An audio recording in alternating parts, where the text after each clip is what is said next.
You know, all day I had this tune in my head, and I couldn't remember where I heard it. I kept on thinking, is this from a Sonic game? No, I don't remember a Sonic game having this song.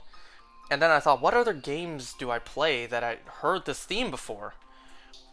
It wasn't Kirby, it wasn't Zelda. So I was thinking, like, where have I heard the song before? And then I realized, Metroid. That's where I heard the song.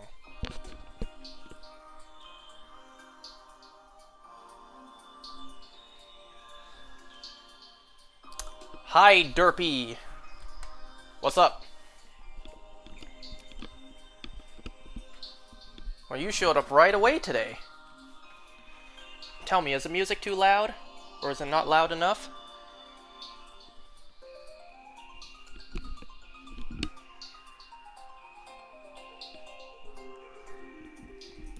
Perfect?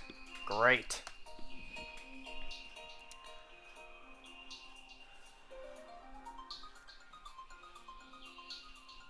So, I lost count how many Pansears we've seen so far. I'll check in a moment. I think we're close to odds. We're not at the 512 odds just yet. We should reach that today. So, we technically should get a shiny today. Please. Oh yeah. Also, today I forgot to upload the VOD from yesterday's stream. See, normally, after I'm done here, I just upload it and then I schedule it. I usually schedule it for 12 p.m. Eastern, because that's my time zone. I schedule it for noon Eastern the next day. Last night, it was like nearly 1 a.m. So I figured, I'll upload it tomorrow morning before I go to work. And then earlier today, when I went to work, I was like, oh crap, I forgot to upload it. So when I got home, I uploaded it then. So I uploaded it like 7.5 to 8 hours late. Not that anybody cares, but I'm just saying, like, I'm a little curious. You guys know how time zone works. For me, it's still uploaded today. I wonder if there's any parts of the world out there that says it's uploaded the next day, just because that's the time zone that they're in. So yesterday for me was the 27th of October, so it would have gone up today on the 28th. For me, it did go up on the 28th, say like 8 p.m. So I wonder if there's anywhere in the world where it actually says it went up like 29th of October, just because of the time zone difference. Maybe Australia? I think last time we were about like 420 eggs. Let's see, 8, 9, 10, 11, 12, 13, 14. Yeah, 14 times 30.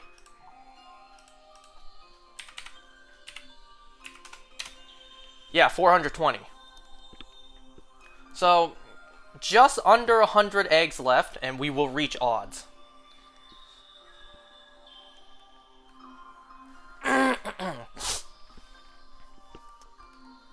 Alright, so let me tell you guys a quick story about something that happened earlier today.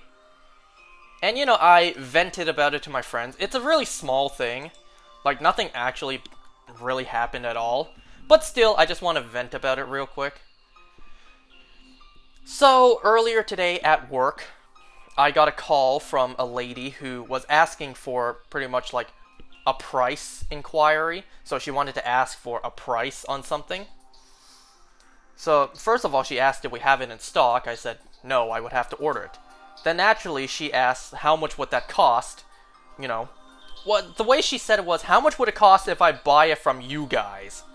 So, that clearly tells me that she's, you know, she's asking around other places what their prices are, which, fine. Not gonna hold anyone accountable to that. That's just natural. So, what she wanted was a Prada frame. And I'm just gonna spill all the beans. I'm just gonna tell you guys everything.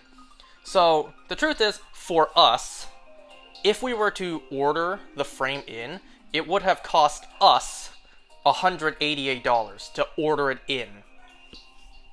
Now, naturally, bare minimum, double that price to sell just so we can make profit, So 188 times 2, that's 376. So I told her, in order for us to order this for you, if you would like it, it would cost you 380, right? Like 376, so basically $380 if she wanted it.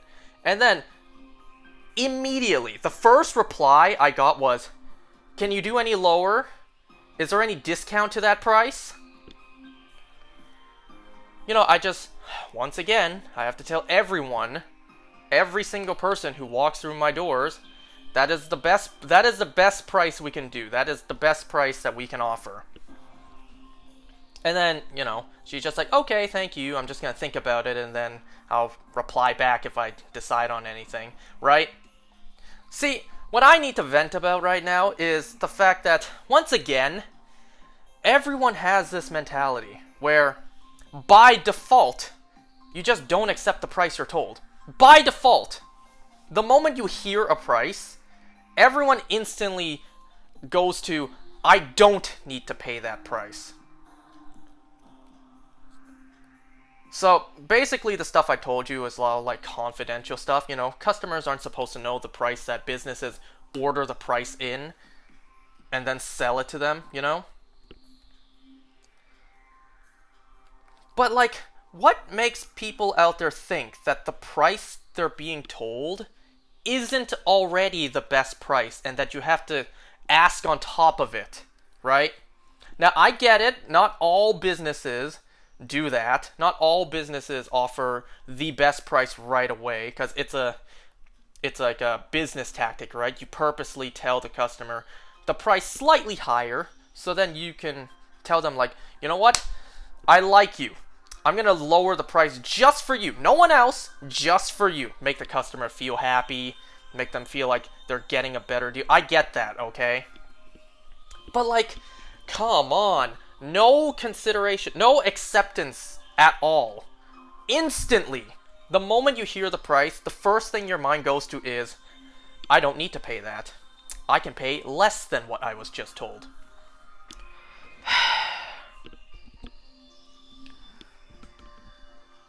Like I said, it would have cost us $188 to order the frame in. So bare minimum, double that, already doesn't include tax, right, or shipment. So bare minimum, double the cost price, and that's what I told her. I told her that instantly, "I don't need to pay that. I can pay less than that."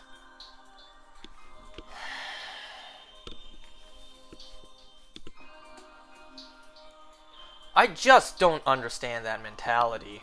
Like, you don't think you need to pay what you're told. I keep using the same examples. I went to Walmart. They told me it's $2.50 for this loaf of bread. Can you do lower? I don't believe I need to pay that price. I believe I can save money by not paying that, but instead paying less. I go to Costco. I try to bargain for that fridge or, that rotisserie chicken. You just don't do that anywhere else. But in my line of business, everyone thinks it's okay. Anyways, you like semi-pour? I like pan-pour shiny the best. Pan-pour shiny has a very nice blue. And plus, it's actually more vibrant than the other two shinies.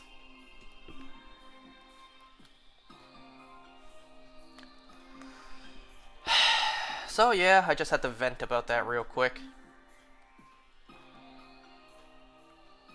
I also want to vent real quick about something else. So you guys know a certain douchebag of a friend of mine. He is non-stop bugging me about watching From, which I have not seen another episode yet, so I will not be talking about it today. He texted me earlier today. Man, I need to pull up the messages, see what he said. Oh, also, speaking of today I did get a shiny. Today I got a Halloween costume, shiny Piplup in Pokemon Go.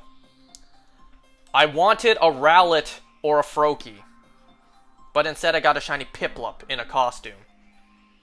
I'm pretty sure I already got that one. You know, this Halloween season, if I don't at least get a shiny costume Rowlet or Froakie, because, you know, those two evolve into two of my all-time favorite Pokemon ever. If I don't get them shiny, then I at least hope to get a decent IV one. So, you know, I would like to have a decent IV shiny, not shiny, God I wish. I would like to at least have a decent IV costume, Decidueye or Greninja. If I get that, will I best buddy it? Oh, you bet your sweet Bippy I will. Earlier, I was hunting Smeargle when I saw a green bird ran across my screen. Huh? You're gonna have to elaborate a bit. A green bird. Oh, I get it. A green bird run across your screen. That has to be either Doduo or Dodrio. Ah, I get it. Took me a second. Nice. Congrats on your green burb. Doduo, yeah? Nice.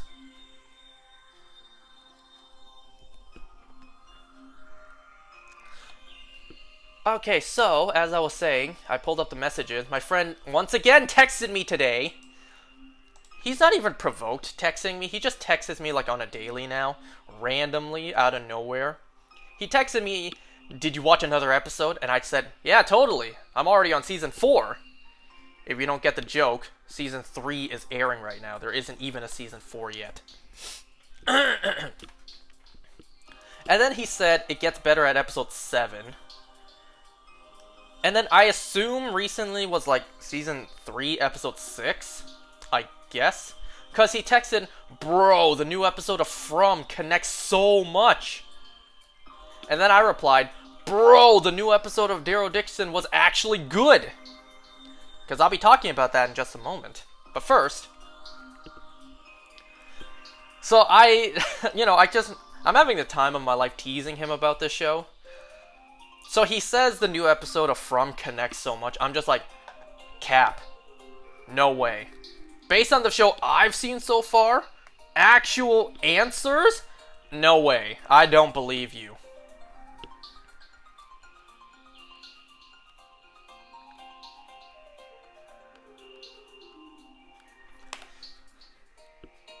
So then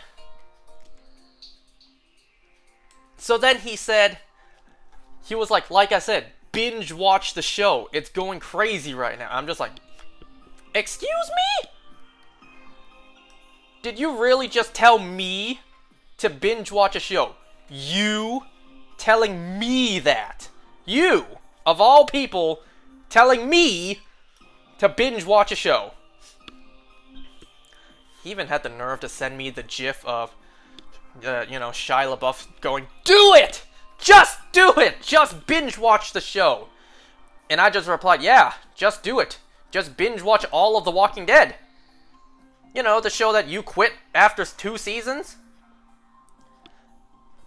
I kept on telling him, like, "Buddy, no matter what you say to me, I've already said to you in the past, I can always just Uno reverse it back to you." Literally everything he's telling me right now, I've already said to him. I told him before, just be patient. The show gets really good. I told him before, just binge watch the show. It'll be great. It gets really good. I told him before basically all the stuff that he's telling me now. I'm just like,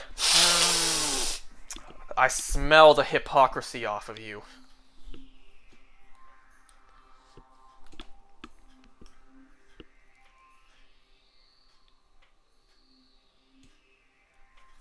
And then I texted him this, and hilariously enough, he didn't reply. He didn't reply to this.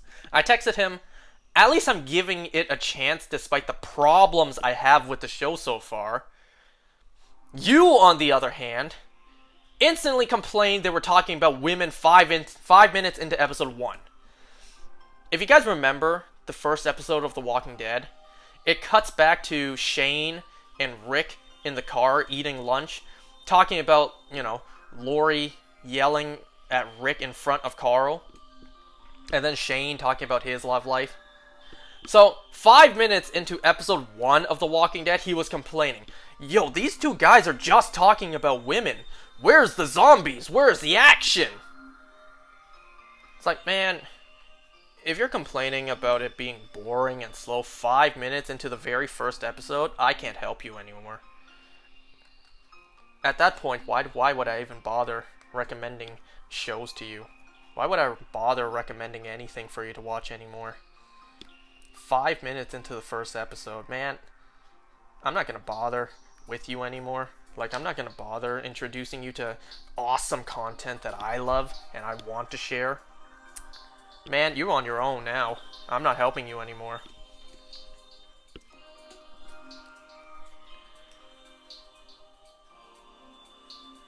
So I even texted him later on. It's like, yo, Superman and Lois is on tonight. I'll be watching an actual good show. And then he texted me, One Piece isn't airing anymore. Wait, no. One Piece isn't airing anymore 6 episodes for 6... He texted me this. One Piece isn't airing any more episodes for 6 months. There we go. I just read it wrong. Ain't gonna be watching anything good for a while. And I just texted him, yeah, you're right. You're not gonna be watching anything good because From is boring. You're right, you're not watching anything good. I saw seeing clips of this anime and it looked interesting, so I looked it up and it has 147 episodes. It's not too bad actually.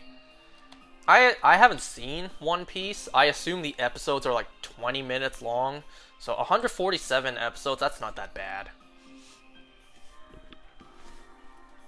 I can't remember if I mentioned this before. I'll say it again though if I did. So this same friend of mine who, recommended From to me, and I recommended shows to him that he stopped watching because he deemed it boring and uninteresting. So he actually had the nerve to text me like in all this time, because I'm watching the show rather slowly. I've seen like 3 episodes in the past month, when I could easily just binge it all. So I'm taking my sweet ass time with it. He's just like, bro, with all this time, you could have finished the season by now. I'm just like, bruh. With all the time you've had, you could have binged and finished all 11 seasons of The Walking Dead since you quit the show after season 2. Like, I'm not trying to hear it from you. He's just like, what time? I don't have time, I'm busy with work. And I just reply, the more than a year's worth of time since you quit the show. That. Wow, the show was literally called From. Yup. So far, like I said, I've only seen 3 episodes. I question why the show was called From. They couldn't have called it anything better?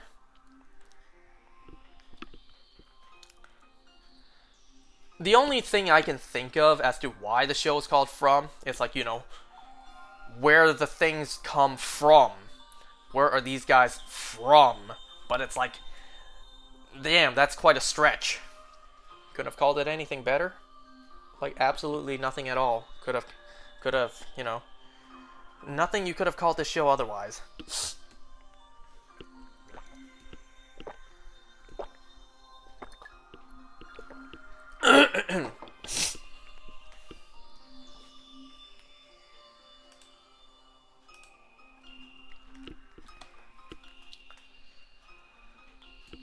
So also, earlier today, my sister wants me to help her with something, and I'm just like, sister, you're married now. Isn't that your husband's job?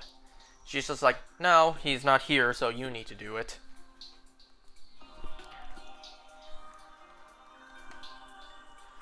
So, I tried to give her a taste of her own medicine. I tried to flip it, but clearly that didn't work. I'm just like, sister, since I'm not married, You're gonna have to listen to me rant and vent and whatever. She's just like, okay. So I did. I basically told her everything I just told you guys. The fact that, I recommended shows to a friend. He quit because he said it's boring. He recommended a show to me. I'm calling it boring, and he won't nonstop bugging me to keep on watching. So I said all this to my sister. She just stood there, smiling, nodding, staring at her phone, just like, yep, wow, just smiling and nodding just to get me to shut up. Then leave her alone. You know what sucks? I tried to vent about this to some other friends of mine. None of them replied. It's like, I don't really have anyone to talk to. There's a lot of things that, go on in my life that I just don't have anyone to talk to about. I vent to stuff happening in my life to a couple people I know, my sister and a couple of friends. They just ignore me. None of my other friends would even remotely, come interested. So yeah, it's like, I just don't really have a lot of people to talk to. A lot of this stuff that, yes, annoys me, but then in the case of this where I'm having a great time annoying him as well. Yeah, I just don't really have anyone to talk to about this. Well, and that's where this comes in, right? Even if no one watches me while I do this kind of stuff, I can still talk about it. Even if it's just, even if everything I say is just going into an empty void, it's all going straight towards the nether. But it is what it is.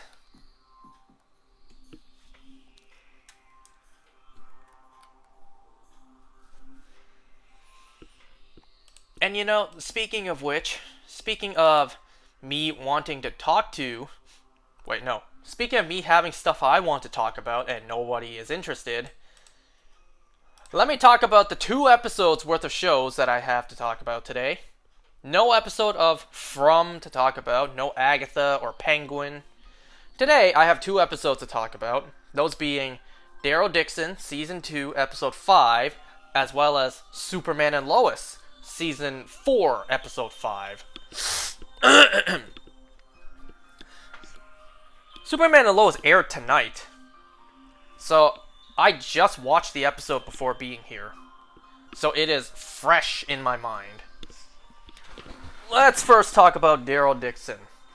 So, episode 5 of season 2, I think the last TV show I watched was Fiona and Cake.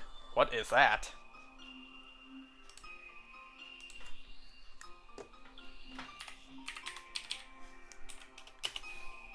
Fiona and Cake. Oh, Adventure Time. Yeah, I never watched Adventure Time growing up. Fiona and Cake. Wasn't this more recent? Yeah, first episode air date, August 31st, 2023, so it aired last year. Just based on the name Fiona and Cake, I kind of thought maybe it was like a reality cooking show, cake baking show. Yeah, I remember hearing about this.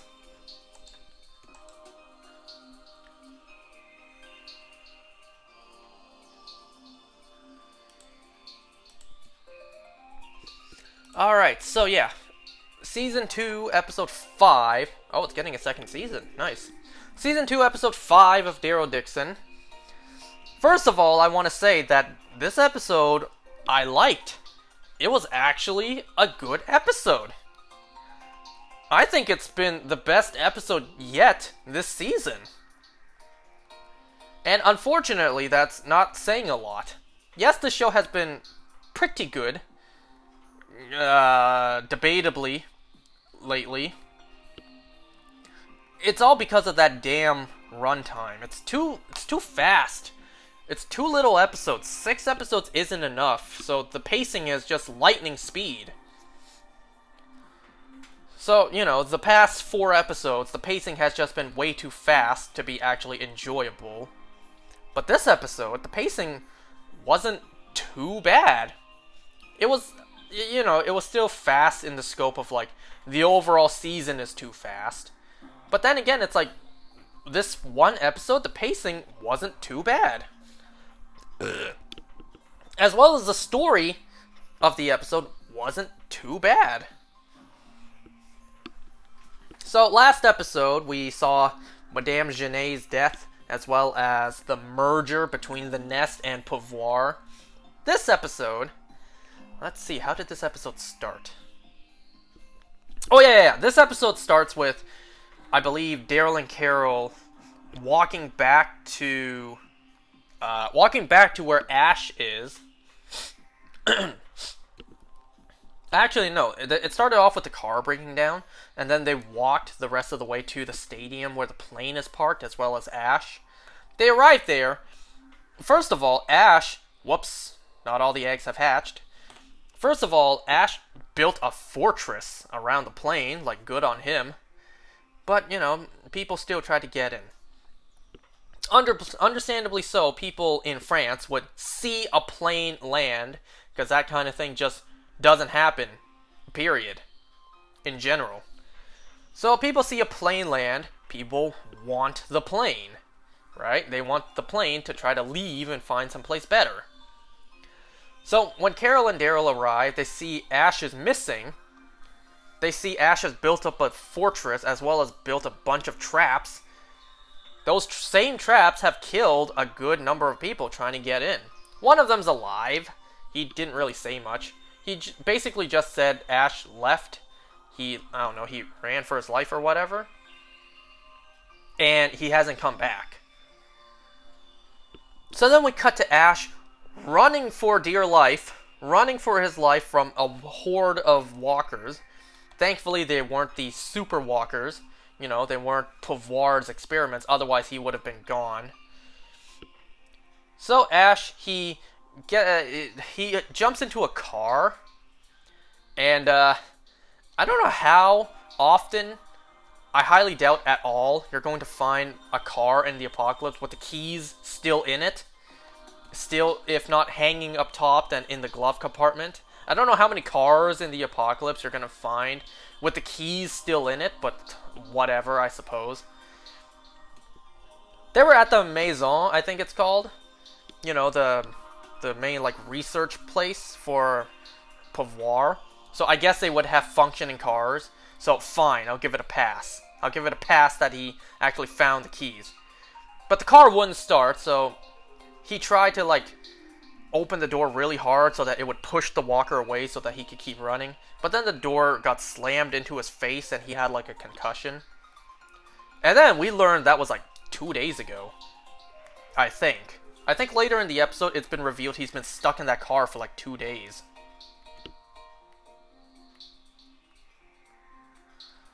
So, Ash is missing. Carol and Daryl need to go and find him. What's interesting is Carol reveals to Daryl, I had to lie to him in order to get him to agree to fly me here to find you. Daryl's like, what'd you lie about? What was the lie? Carol kind of refused to tell him. I don't know why. Carol wouldn't just tell him. And I also feel like in the episode, couldn't Carol have been well, I couldn't find... I found Sophia, but she's dead. But hey, I found him. This is a friend of mine. He actually survived. Can you fly him back as well? Right? Or rather, hey, this is Ed. Sophia died, but hey, I found my husband. This is Ed. Right? I feel like Carol could have made up some sort of lie, but then again, I get it. She already told a pretty big and pretty awful lie. So she probably didn't want to just add on top of that. I mean, it is good that by the end of the episode, Carol did reveal the truth to Ash. So that is good. I'll get to that point when we get there. So, Carol and Daryl trying to look for Ash. They need information. But actually, no, wait. I'm talking about this episode way out of order. Actually, what else happened was Caudron showed up to where Falou's hideout is. That's where Laurent is also. So yeah, there's that. Carol and Daryl, they actually first go there. They first go there to where Falou is, asking Falou for help to try to find Ash. Well, unfortunately, Falou couldn't have been much help. So instead, they go to somewhere else where Daryl knows, in Paris, that he can get information. And that is that strip club. That strip club from the first season that... what was his name again?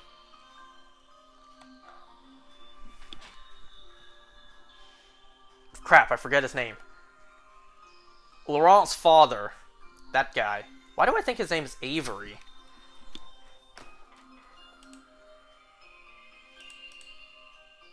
What was his name again?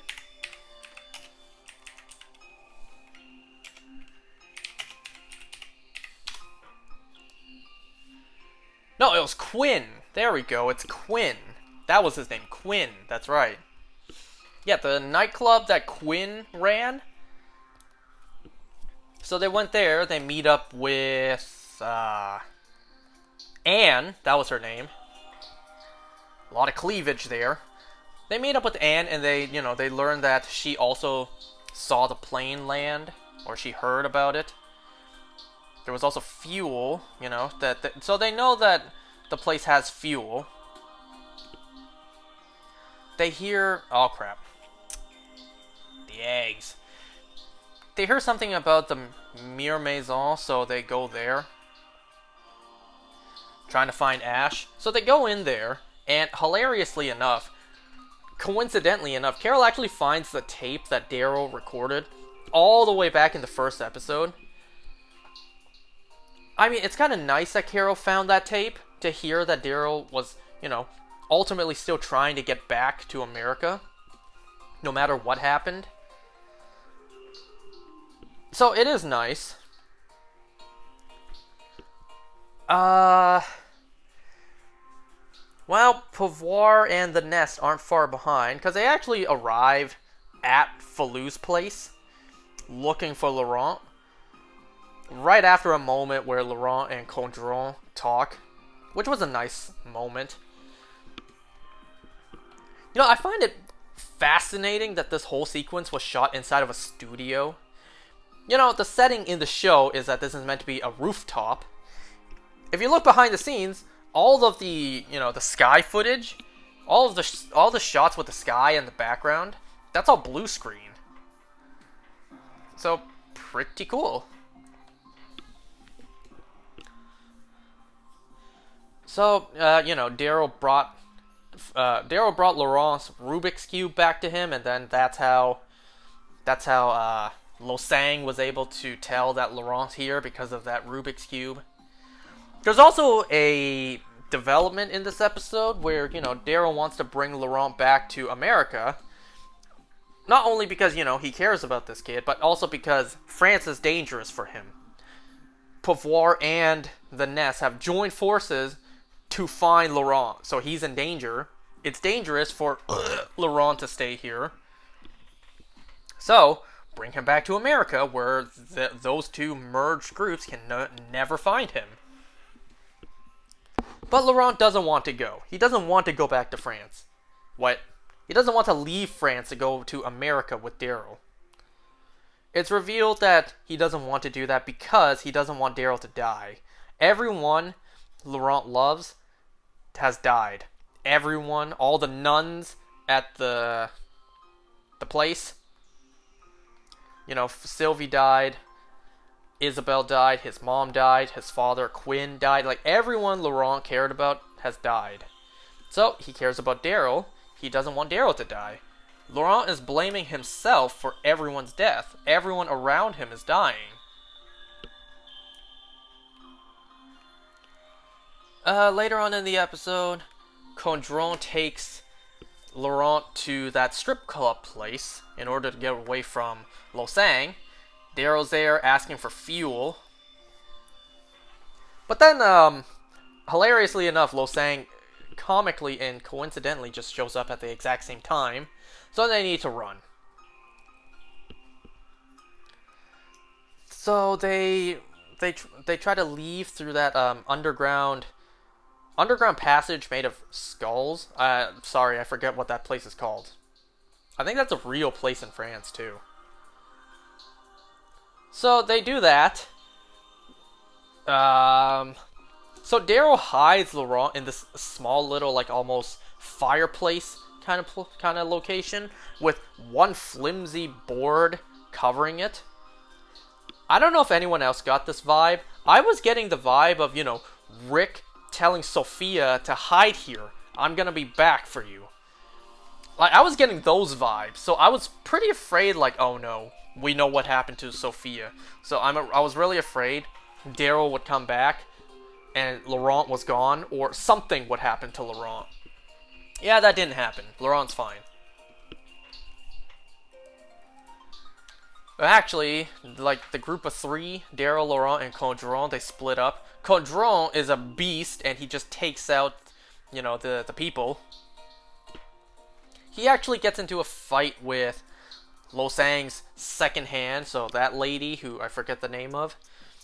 She, all she had was, like, a blade. She stabs him in the chest. He just pulls it out, and then just goes after her, just charges towards her. You can see her facial expression change, like, oh no, I screwed up. Now I'm scared. I'm actually scared of you. But I'm still gonna fight you, because I have to.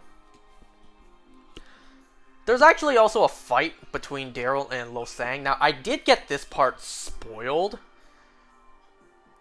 You know, YouTube autoplay. So, it started autoplaying Daryl versus Losang. So, I got spoiled, like, okay, there's gonna be a fight between Daryl and Losang. Obviously, I didn't keep watching. I didn't continue watching. And I didn't know how it would end. And the way it ended was with the death of Losang. Daryl uses one of the skulls and just completely crushes Losang's face. It's kind of sadly off screen, off camera. Now, something else I couldn't help but think of is, like, all these walkers that our characters constantly stab in the head. You're telling me a knife can easily just stab through a human skull? But then when you use a human skull as a weapon to bash someone's head in, it doesn't even crack. It doesn't break at all, but a blade can easily just slide right in. Especially considering these skulls have been long decayed, right? Have been sitting there for ages. Whatever.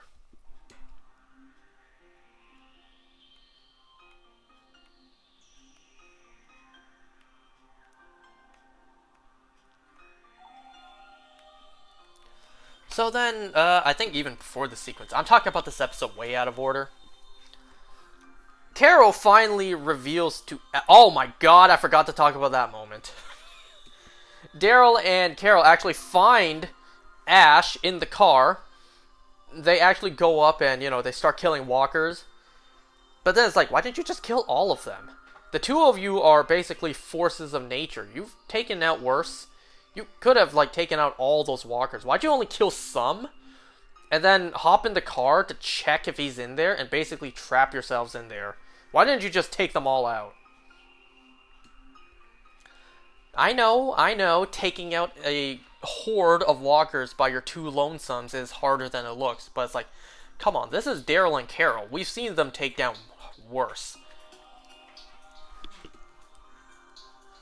So yeah, like, I found that kind of stupid. Why didn't you just take them all out instead of just taking out a handful and just trapping yourselves in the car to possibly find Ash in there? Which, lucky enough for them, they did. But it's like, they didn't know that. They had to make an educated guess. So in the car, Daryl, luckily enough, finds a briefcase full of the Super Walker serum in the back. And he shoots two walkers, because Daryl knows what the serum does to walkers. It makes them crazy, it makes them super strong, but it also makes them kind of feral, I guess. It attacks other walkers. It doesn't just attack living people. You know, Daryl saw this when he and Quinn were chained together and were facing a couple of amped walkers. So he knows that if he shoots these walkers with the serum that it'll take out the other walkers that are around the car. So it did just that. We got this pretty cool 360 sequence, and then we just see blood splatter all over the car windows. I'm just thinking though, like, how did that happen? It was 2 measly walkers that were shot with the serum, and damn, all that blood splatter. And that happened quick too. There was a lot of walkers there, and it's almost like the walker just plowed right through them. Realistically, that would have taken a decent amount of time for just 2 super walkers to completely obliterate all those other walkers. But it happened in like 30 seconds. It happened super quick. So then both charged up, like, amped walkers basically bust through the window, so they had to take them out. Carol was luckily enough, like, she was able to shoot one, but then the other one almost gets on top of Daryl, and you actually see Daryl struggle, like being directly in front of one of those super walkers. So even the beast that is Daryl Dixon struggles with one of them. Can you imagine a whole horde of them? Like, the one that attacked the nest. If you're being chased by a whole horde of those super walkers, you're done for. You are screwed. You are dead. So yeah, they get Ash out of there. It turns out, like, as Carol was about to tell Ash the truth, he's just like, I want to thank you. This trip was good for me. It's like, oh man, just an extra, like, kick in the balls right before Carol was about to reveal the truth. Eventually, Carol does reveal the truth. She tells Ash, like, I lied. I didn't come here looking for Sophia. I came here looking for Daryl. Ash, the gears turn in his head. He realizes, you lied about your dead daughter? It's like, he is furious at that. But that's a good thing, right? It would have been so poor writing. The writer would have been so poor if Ash did not have that enormous reaction. So I am very happy that he was very upset at that. Can you imagine if Ash is like, okay, I forgive you, I understand. You had to convince me to fly you to France to find your friend, no matter what it took. So you manipulated me by using your dead daughter. I understand, I forgive you. If that happened, that would have sucked. That would have been so bad. So I'm very glad that he actually was extremely angry. So, and I'm also glad that Ash, he's a good person at heart. So he didn't just, like, say, screw you, Carol, I'm out of here, and then just fly back to America himself. It's a damn good thing. That would have been hilarious, It's like, screw you, Carol, get out of my way. I'm just gonna hop in my plane and fly back to America myself. Have fun surviving in France! Can you imagine that? That would have been hilarious. That would have been awful writing, but it would have been hilarious. So yeah, after Daryl killed Losang, Laurent finally agrees to go back to America. And this is where we have a bit of a problem. So yeah, Ash meets Laurent.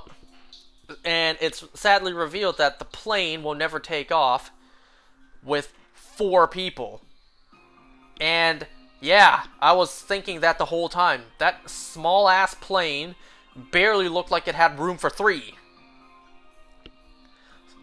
And also, to Ash's credit, he didn't even know that the 2 of them, Daryl and Carol, were planning to bring along Laurent as well. He didn't expect to bring anyone back but possibly Sophia. So, one other person.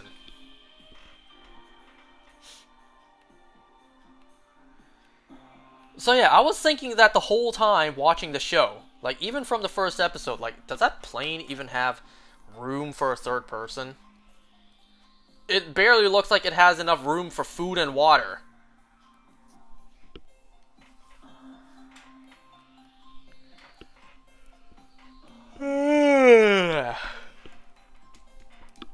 So now we're in a bit of a pickle. There are 4 people that needs to get back to America, but the plane can only hold minimum, I assume, 3. I say that because Wouldn't I have been stupid this whole time? This whole time. Say they actually did find Sophia, quote unquote Sophia, only for Ash to tell Carol there's only room in the plane for two. So, and obviously I need to go back because I need to fly the plane. So either you, Carol, come with me, or Sophia does. One of you has to be left behind. How stupid would that have been? So there had to have been at least room for one more person, right? Okay, I'm going to change the music real quick because we've been listening to this for 46 minutes.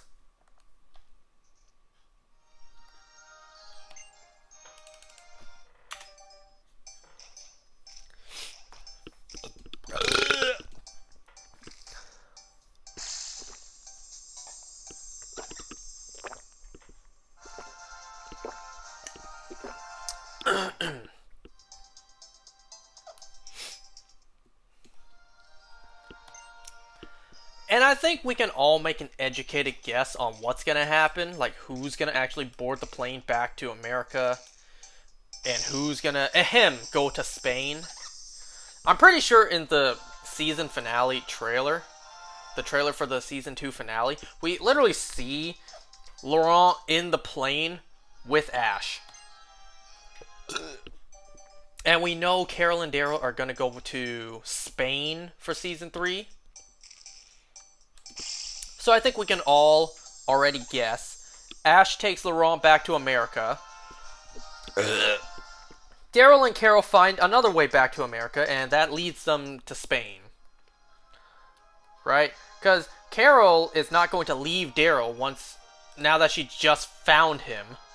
Right? Halfway across the world. She's not going to fly back without him.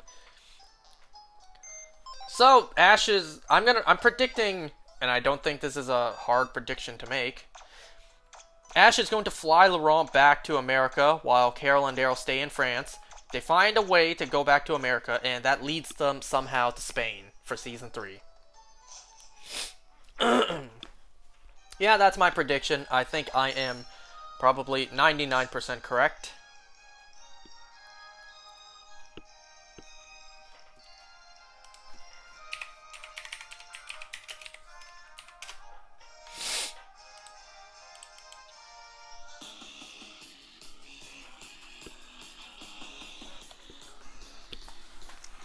But yeah, I thought this episode was probably the best of the season. Just because the pacing was good, the story was good, the characters were good. You know, nothing really too much to complain about besides, a handful of coincidences like Losang just conveniently showing up in every single location that Laurent is in at the moment.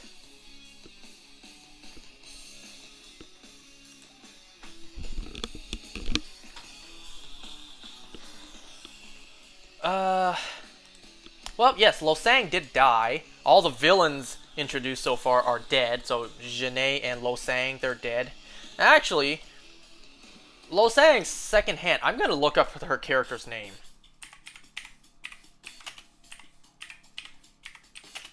Because I'm not the only one who forgets her name. Her name is barely said.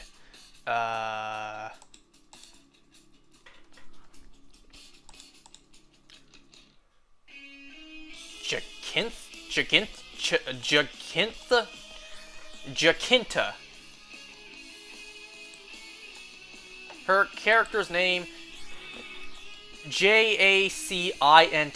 Jacinta? So, yeah. So, she's actually alive. Caudron threw her against a wall, and then she got knocked out. But she's alive. I was actually thinking, wouldn't she be in that place filled with walkers now?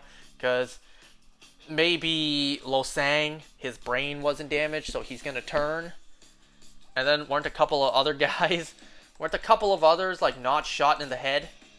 So wouldn't she have been down there with a couple of walkers? But I think she's gonna be in the finale. She might die in the finale. She's kind of bad, though. What?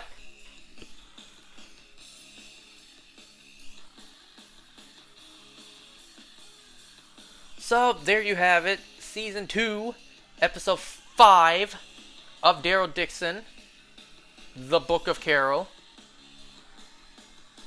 Now it's all but confirmed that the bioluminescent walkers are definitely going to be in the season finale. Wonder how that's gonna play in.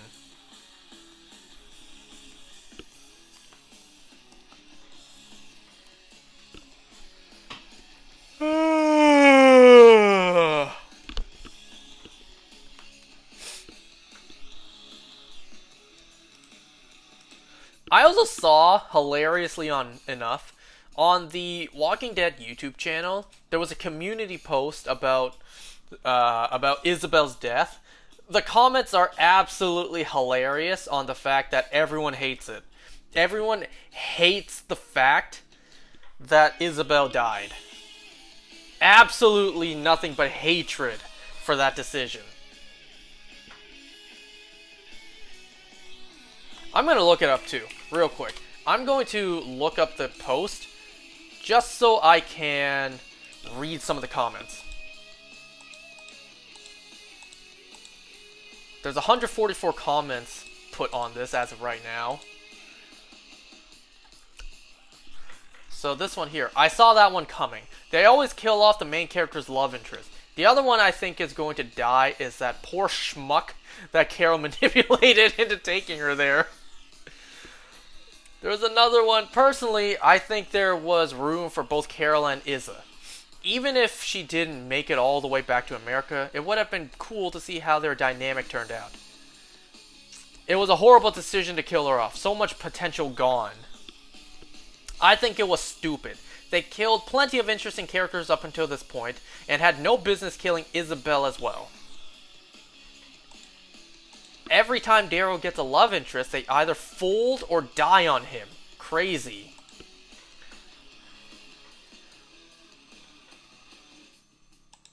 Oh, wow. Someone posted, I'm still in season 1. I shouldn't have seen this. My heart is already broken. Well, I'm sorry for you. So sorry you had to get that spoiled. This comment here. Scott Gimple strikes again. Garbage writing and rushed storytelling only killed her because Carol was back. Yeah, let's face it. Scott Gimple, he hasn't made some of the best decisions. He's made a good amount of, good decisions, but some of the bad decisions he's made have been terrible. Like this and, Carl's death. This one here. This literally proves that her character was only written in due to Carol's actress being unable to travel to Europe for filming of the first season. The death felt cheap and unwarranted. And honestly, it soured the show a little for me. Yeah, we all basically think that. We all basically have the same idea like that. Yeah, that's the case.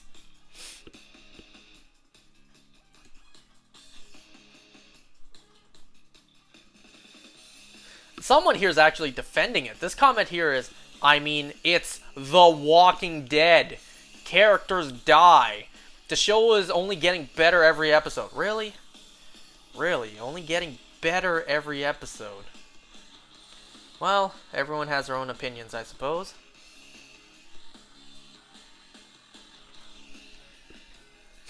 This comment here. Daryl Dixon can't have shit in this apocalypse.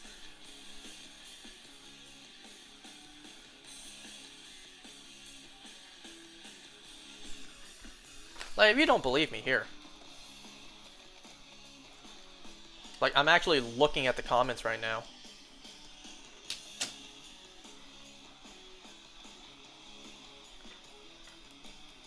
Am I alone in not giving a shit about Laurent? Yes. Everyone likes Laurent. He's a great character.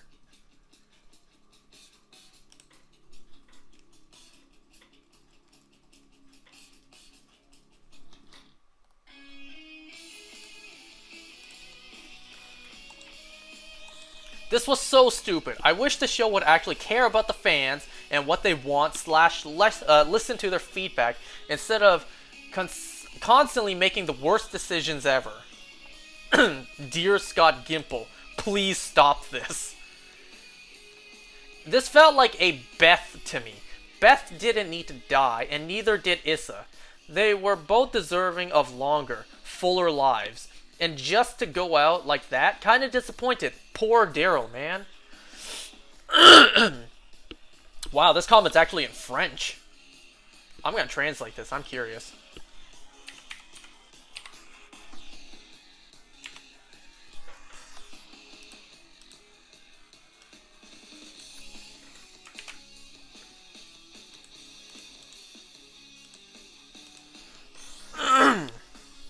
Okay, this French comment I just translated. What's the point of Judith and Laurent telling Daryl that he deserved a happy ending if they ended up killing a character who Daryl had fallen in love with, going from being a happy man to being an unhappy man? Wow! And that comment was in French.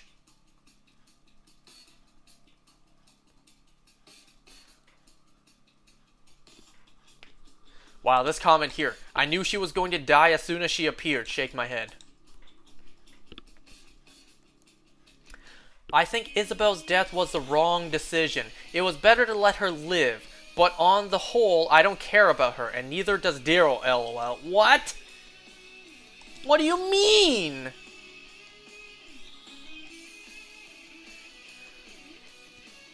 Daryl's first true love. They would have been epic together. You're right, they would have been epic together, but, you know, she wasn't Daryl's first true love. Are you forgetting about Leah? It reminds me of a classic Maine The Walking Dead character kill. See? Oh. See? This is why Daryl and Carol must never kiss. Oh no. Oh no, that's a good point. If Daryl and Carol actually form romance, Carol's dead. Carol will die. They better not ever make Carol and Daryl an item. It's the same way as, like, well, not, you know what, never mind, I take that back, it's not the same. I was about to say, it's like, it's the same as you should never make Maggie and Negan kiss. Just, no. No. Just no, okay? Daryl, no, not Daryl. Maggie and Negan will never get together, will never hook up, and if they do, you can bet the fan base will riot, because that is horrible storytelling. What a waste of the most interesting character. This season is not great. Season 1 was.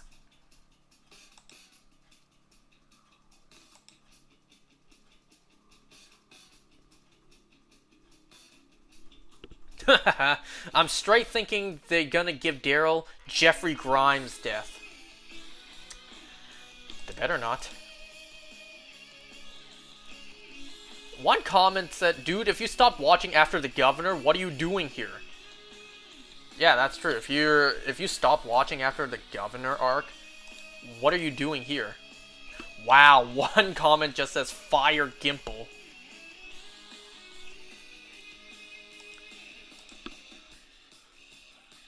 Okay, look at this comment. Writing off Isabel was a huge mistake. Polyamory exists. Carol would have been much stronger and healthier with Isabel in the picture. Hella lots of people experience that distinct spiritual and intellectual hunger at some point in life. Daryl does for sure. Wow. Another comment in French. I'm going to translate this one real quick.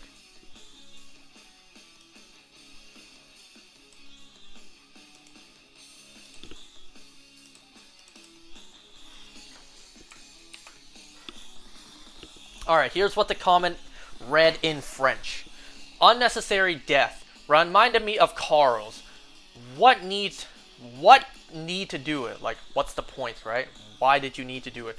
The old woman's death at the end is an example of a good death. Isabel's death feels like they want to get it out of the way.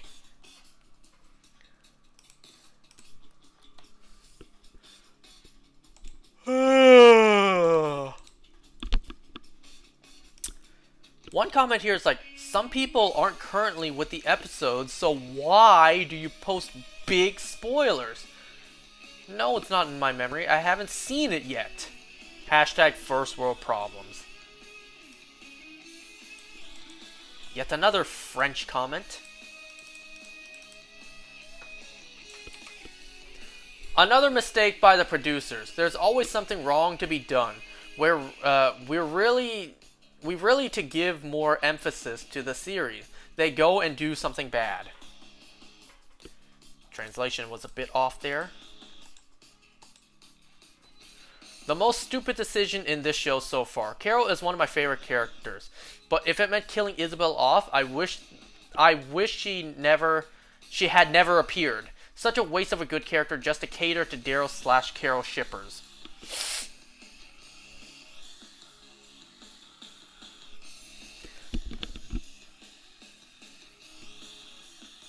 Damn, this comment here. Honestly, the only people I want to live is Daryl and Ash. The rest of the characters I don't really care about. Like, don't get me wrong, I love Carol, but they just wrote her character to be... they just wrote her character too bad to actually care about in this season.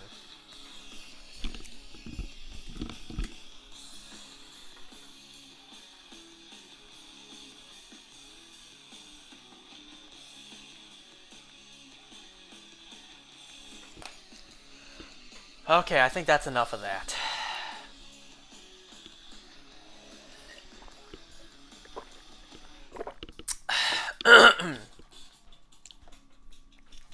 How about now we talk about Superman and Lois? Season 4, Episode 5. So we're now halfway into the final season. This is already the mid-season. Superman and Lois Season 4 is halfway done. That means there's only 5 episodes left of the show, period, overall. 5 more episodes and then the show is gone forever.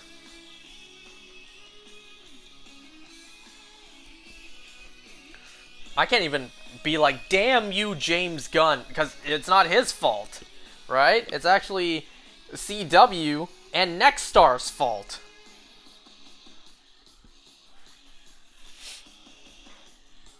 But on the other hand, it's also like, god damn it, James Gunn, why didn't you continue this show on Max?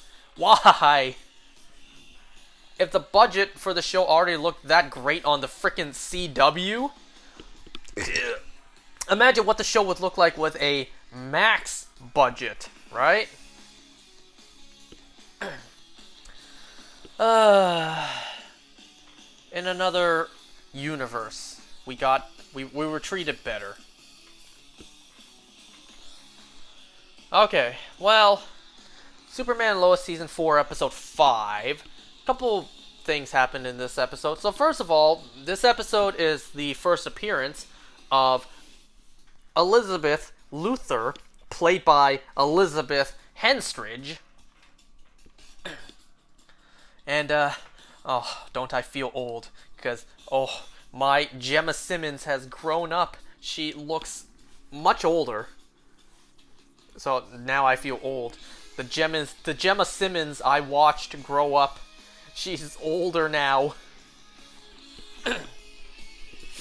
So this episode opens with a flashback to 17 years ago, just before Lex Luthor was arrested for, being framed for killing, Boss Moxie.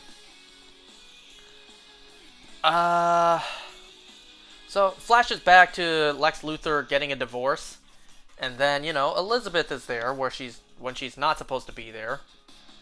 So she is hearing her parents fight about the divorce and fighting over her. And we constantly get flashbacks to just before Lex Luthor was arrested. So, yeah, following from the ending of the last episode, the Daily Planet has been, posting that Superman lives. And I think the headline, like, the author for the article was actually Janet Olsen, if I saw correctly.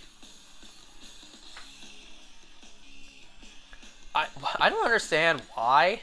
Just a little side tangent here. I don't know why live-action Superman projects just haven't been able to get Jimmy Olsen right. Not since, I think, Christopher Reeve's Superman movies. And I forget if he was even in Brandon Routh's Superman Returns.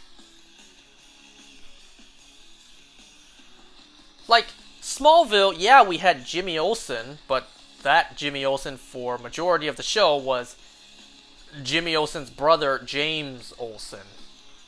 Right? If you remember, the series finale, we met his brother, who looks the same, and that's Jimmy Olsen.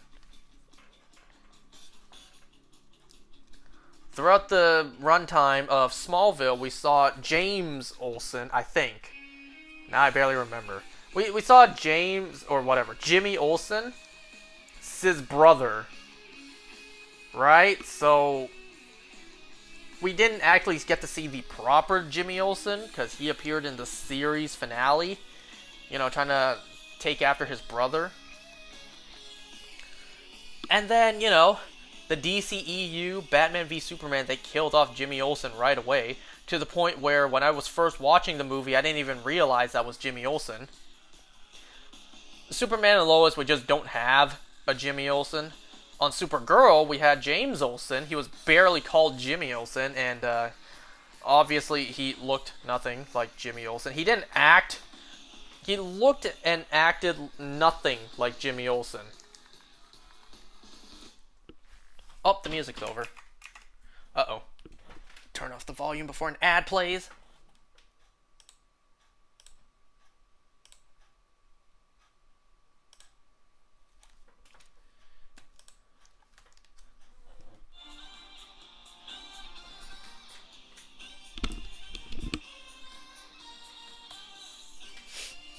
So yeah, like, I don't know why it's so hard for live action to do a proper Jimmy Olsen. Whatever. So Lex Luthor knows that Superman's alive. So he's going down to Smallville himself. Clark and Lois are discussing, like, you know, Hail Marys, like a plan B. Clark suggested, why don't we just talk to him? We just talk to Lex Luthor, maybe appeal to his heart. Lois is like, well, you do that. If that doesn't work, we're going to need a plan B. So she actually tracks down Elizabeth Luthor, who, you know, Sam Lane was protecting.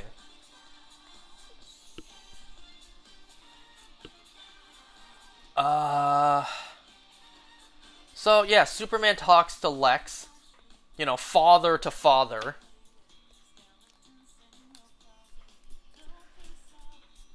Well, Lex didn't take it lightly. He still is going to go after the Kent family. There's also this, like, less important plot line in the episode where Jonathan and Jordan are about to, like, go to some party with fireworks. Jonathan's girlfriend Candace is coming back. But, you know, Lois needs Jonathan because he now has powers, so he can fly Lois around. Jordan, he wants to take a break from the superheroing. So, you know, I don't know why Jordan can't just, like, suck it up for a bit. Pause. Like, he can't just suck it up and be like, okay, Jonathan, your girlfriend's here. You be with her. I will go help Mom with whatever, like, superpower required task she needs. Like, I don't know why Jordan just didn't do that for his brother. It is what it is. So instead, Jonathan has to, you know, leave his girlfriend while Jordan tries to cover. And understandably, Candace is getting pretty pissed because, you know, she realizes both brothers are lying to him. My bad. Lying to her about something.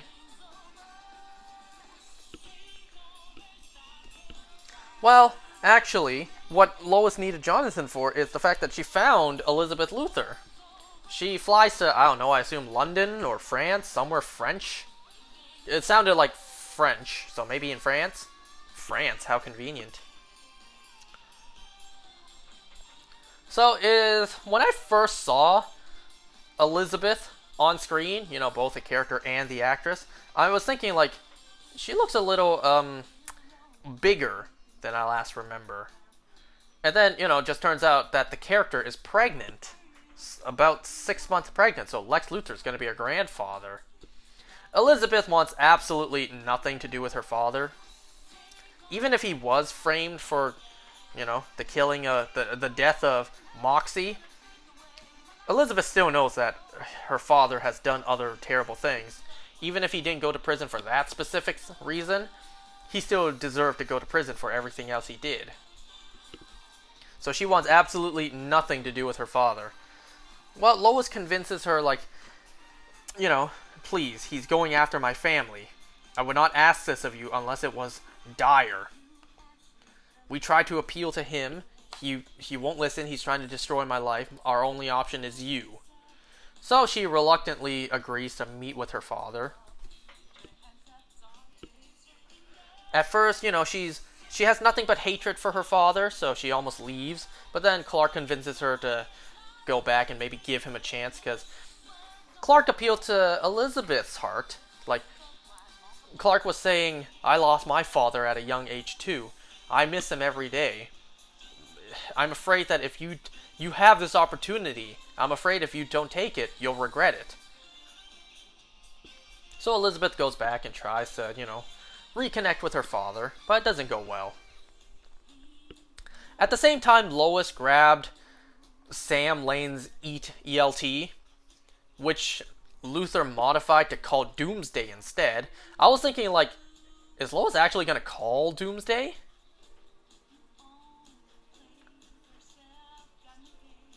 And then it turns out later in the episode she did. She's actually ballsy enough to use that ELT to confront Doomsday by herself, because she knows that Doomsday was once Clark Kent from the Bizarro world, which I still find is a fascinating twist in the story. Clark Kent is Bizarro, who is Doomsday. It's just layers on top of layers. So yeah, poor Bizarro, poor Clark Kent. Because I said this too during season 3, yeah. Bizarro showed up in season 2, but it wasn't until season 3 that he was turned into Doomsday. Bizarro, remember, this is Clark Kent from another Earth. He too landed in Smallville. He too was raised by Jonathan and Martha. He too married Lois Lane and had 2 sons, Jonathan and Jordan. This is Clark Kent. But then, unfortunately, he turned into Bizarro, who then turned into Doomsday. Poor Clark Kent. Poor Kal-El of Krypton. So Lois did indeed use her father's ELT to summon Doomsday, because she tried to appeal to that thing's heart. She knows that this is Clark Kent from another Earth. So it seems like Doomsday is no longer going to follow Lex Luthor's command and attack the Kent family.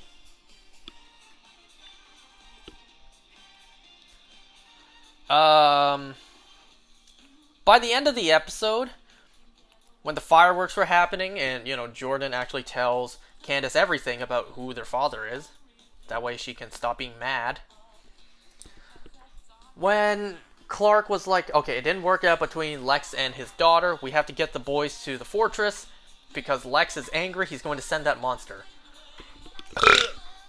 Because the concern right now is the fact that Clark, at his best, couldn't defeat Doomsday. Clark now is, weakened, recovering.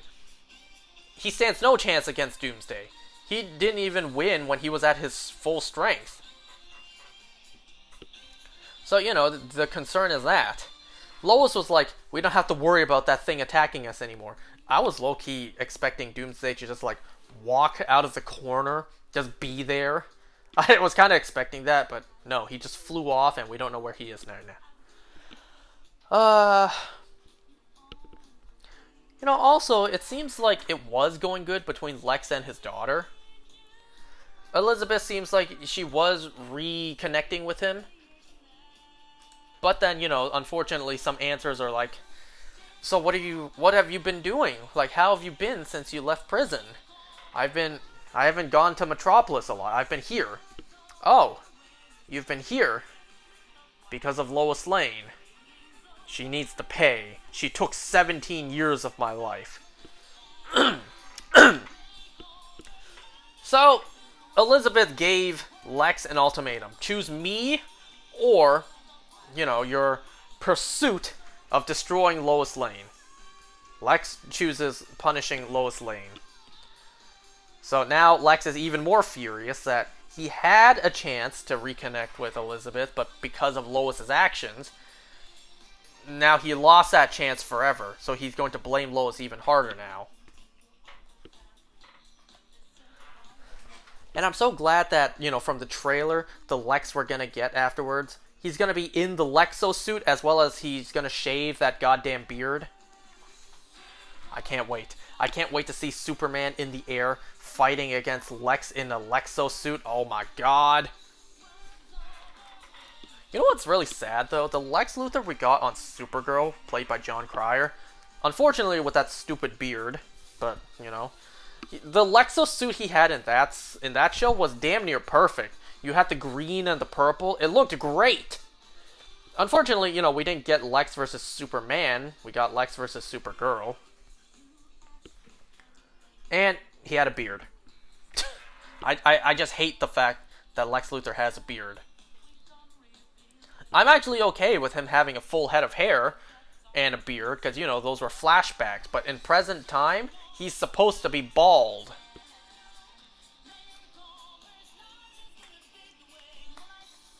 Yeah, I just hate the fact that Lex Luthor has a beard in any adaptation. Be it Supergirl, Titans, or Superman and Lois. In Batman v Superman, well, at first I didn't even realize that was Lex Luthor with all that hair. But, I was fine with it because by the end of the film, he did shave his head. Or rather, he got his head shaved in prison. And I will say this till the end of time, or till the end of me. I know everyone just hates Jesse Eisenberg as Lex Luthor. His performance as Lex is, I believe, an acquired taste. Because maybe it wasn't authentic Lex Luthor, but, maybe you can at least agree with me on this. He looks like Lex Luthor. Everything else, maybe not really. But visually, Jesse Eisenberg, while he went bald and in a suit, looks so much like Lex Luthor to me. Maybe that's just me. So yeah, Superman and Lewis.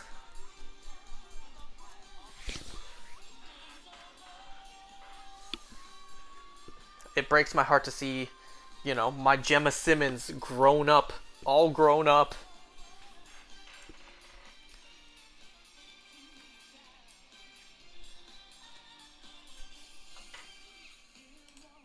Okay, what else can I play?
This song shouldn't be copyrighted. I mean, it played during when I played the game.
Man, where is the shiny Pansear?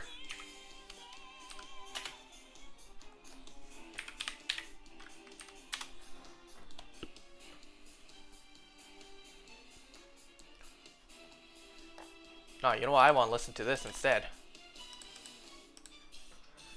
Because I love this song.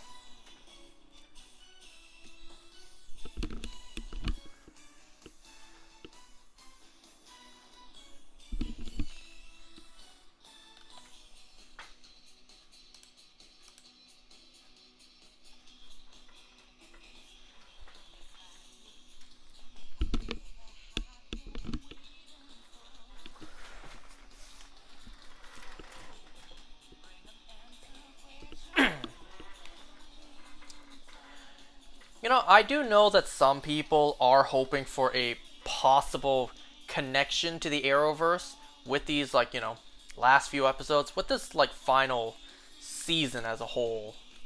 Like, maybe the Flash, played by Grant Gustin, will show up out of a portal, you know, being like, this isn't my Earth. I don't think the writers were too concerned about connecting the show at all. I think, you know, they're thinking, we'll just do our own thing. If it doesn't connect at all, then it is what it is, right? I don't think they really care.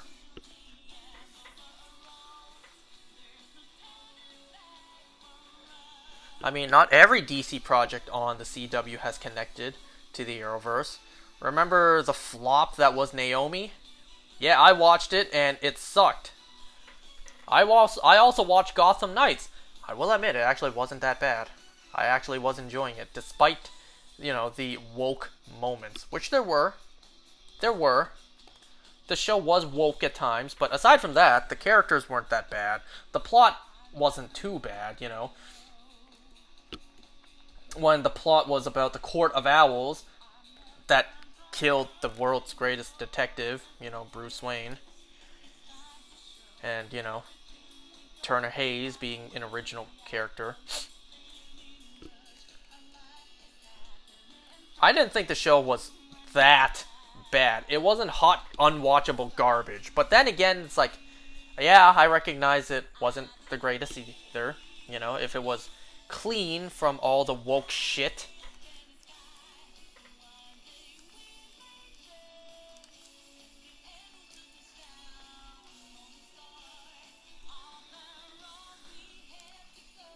Uh...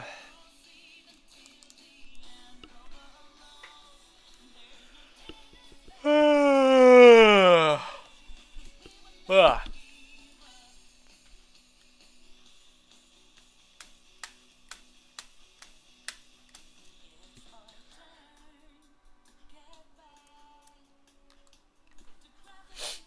Now I'm just thinking. Oh yeah, there was something I realized that I could do to pass the time, and it's not shiny hunting. Because these days I am bored as hell. I ran out of things to shiny hunt because I've shiny hunted all of them. There are a couple shiny hunts that I could do, but right now it's like I'm still debating if I want to do them or not. Something else I remembered I could do to pass the time that isn't shiny hunting, but is still, you know, Pokemon related. I could finally go back and finish my Crystal game.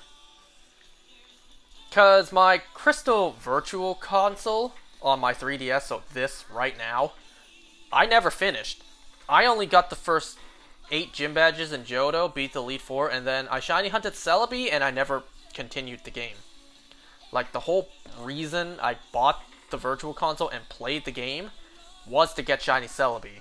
I got shiny Celebi, I stopped playing after. And I think it's been like 8 years, 8.5 years, like almost 9 years since Crystal came out on the Virtual Console for the 3DS. So it's been nearly a decade. It's been closer to a decade than, you know, further from a decade since I played the game and I never continued. So yeah, I could do that. I could do the post-game, which is the Kanto portion. I could go through the Kanto region, get all 8 gym badges. I think fight Red. I think that was Crystal. Was that the thing in Crystal? I'm thinking, you know, you could do that in Heart Gold Soul Silver. Well, whatever. I could simply just, you know, play through Kanto. Because I tell you, if I play through Kanto, it would make grinding wild Pokemon a hell of a lot easier. Because I've played through Crystal several times on, you know, other consoles. Like, I bought the French and Spanish version also here. So what I did was, you know, another 3DS. I traded my team over to that. And then I traded it back to my English copy, you know, the one that I initially played, just to grind up levels. Because I never played through the Kanto portion, the highest level Pokemon I could grind off of was like level like, I forget, maybe like late 20s, like maybe level 28, 29, when I was like level 40, and I was needing to grind for levels. So if I play through to the end of Kanto and have like wild level 50s to 60s, that would make grinding a whole lot faster. We'll see. That is still something I could do. That's an option right there.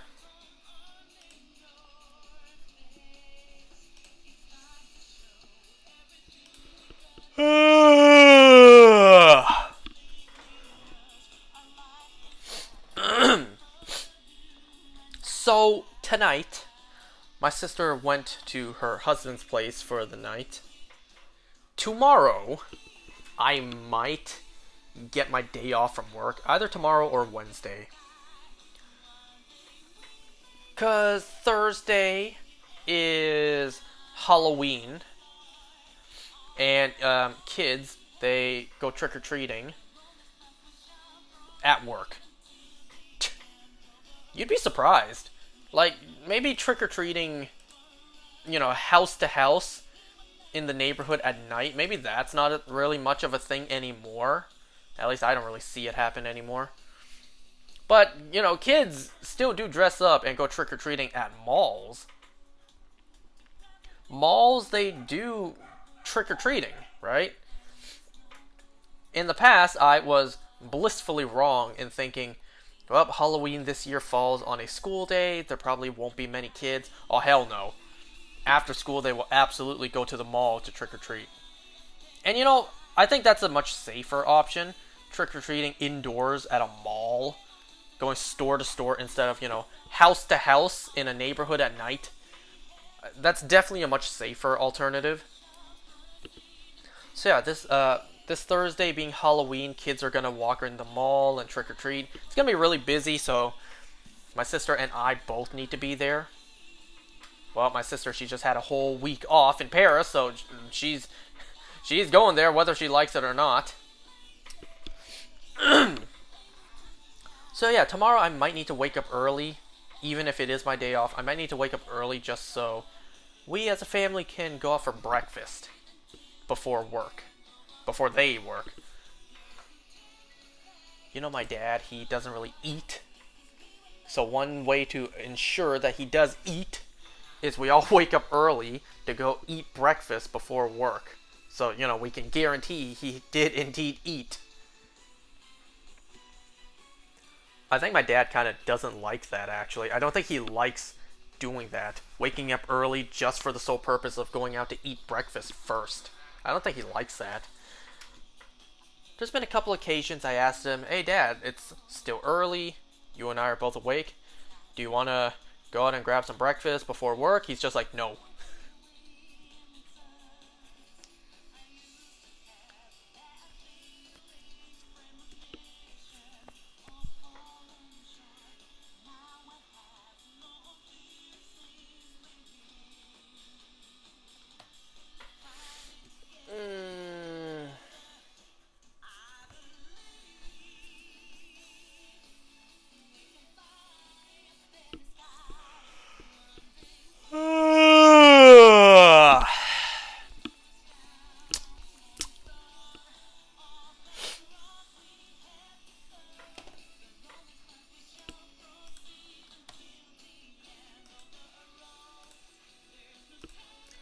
So, we'll have to see what I decide to do later on.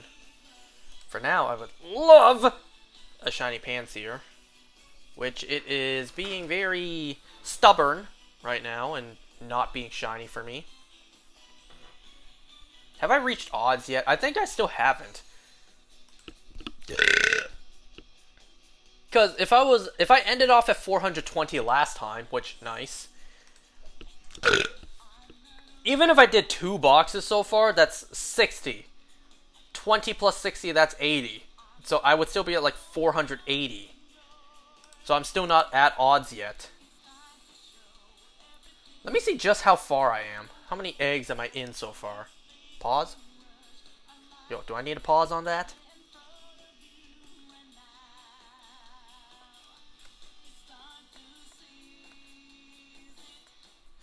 Let's see.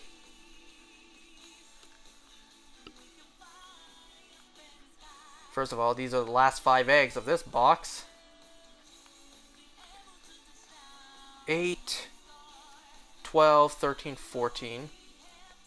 1, 2, 3, 4. So this is box number 5. 8, 12, 13, 14, 15, 16, 17, 18, 19. 19 times 30. 570. Never mind. We are now past odds. Well, once we hatch these eggs, we'll be past odds. If I did the math right, I think we're at 19 boxes overall. Which, yikes, that's not a good sign. Oh, if I'm not lucky enough to get at least 2 shiny Pansears in these, just like I did for Pansage, that means I will have to gather more eggs. No!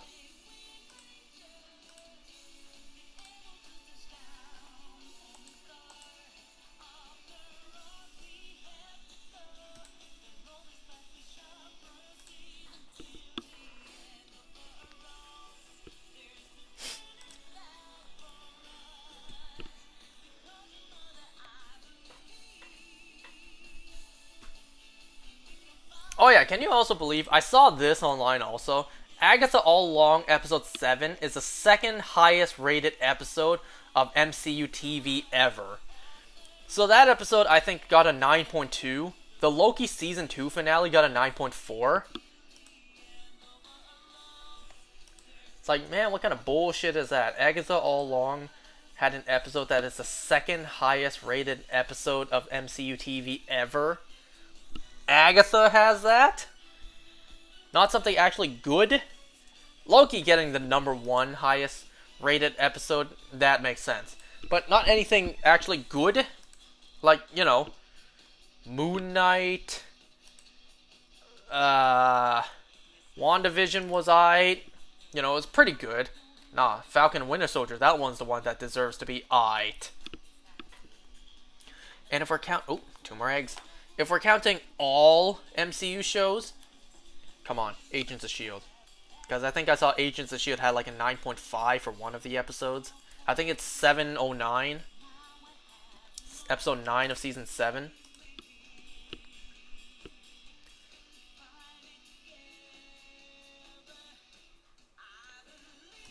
But like, not even a Daredevil episode?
So that's another box done. Let me just make sure. That is 19 boxes, right? 8, 16, so 15. Because, see, this is the box we're currently at now. So, you know, 8, 16, so minus 1, 15. 16, 17, 18, 19. So yeah, 19 boxes. So we have now hatched 570, so we're officially over odds by quite a lot. The odds are 512. We're at 570, so we are quite over odds now. Well, I say quite. It's not that bad. But, you know, the more eggs we hatch that don't have a shiny, the more we go over odds. And I don't like that.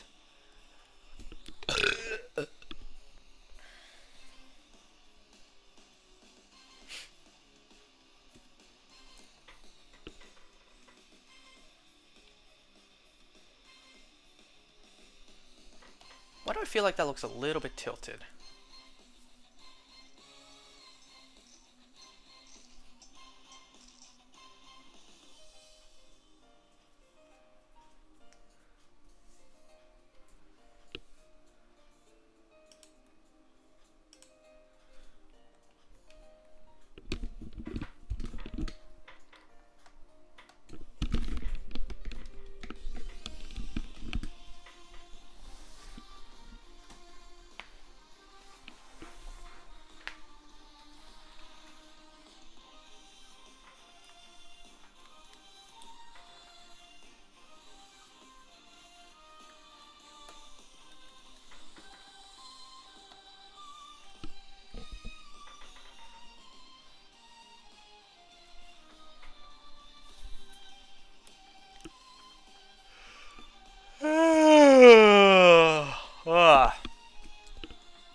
Well, I've ran out of things to talk about.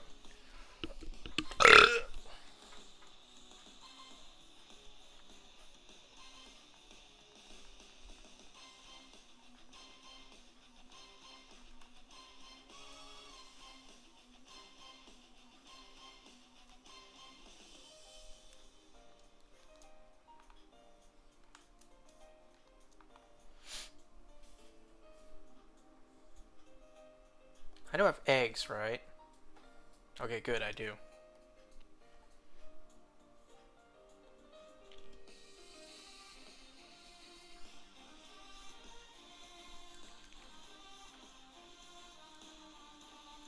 Is this like a batch of eggs I forgot to pre-walk?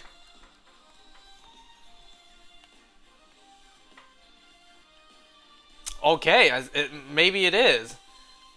None of these say it's close to hatching. I guess this is a group of eggs I forgot to walk ahead of time. I don't know how that happened. Well, I guess it is what it is. I'm gonna have to hatch them eventually.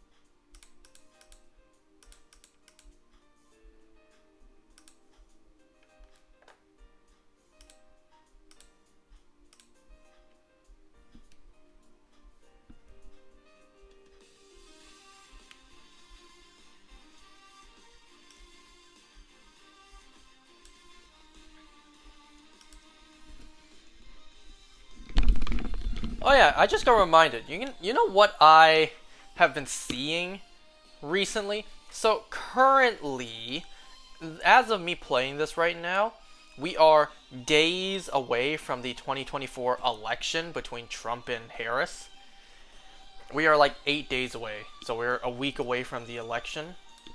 Now, keep in mind, it doesn't matter to me because I'm in Canada. I can't vote anyways. I couldn't help but notice that every time I watch shows on TV, like, on cable with ads, so not counting Agatha or Penguin because those are on streaming services, every time I catch Daryl Dixon or Superman and Lois on TV, I always see ads that are saying, don't vote for Trump, vote for Harris. I only see ads that are saying, vote Harris. I've never seen a single ad that said, vote Trump. I find that kind of interesting. Not a single ad I see says, vote for Trump, but rather all the ads I see say, vote for Harris.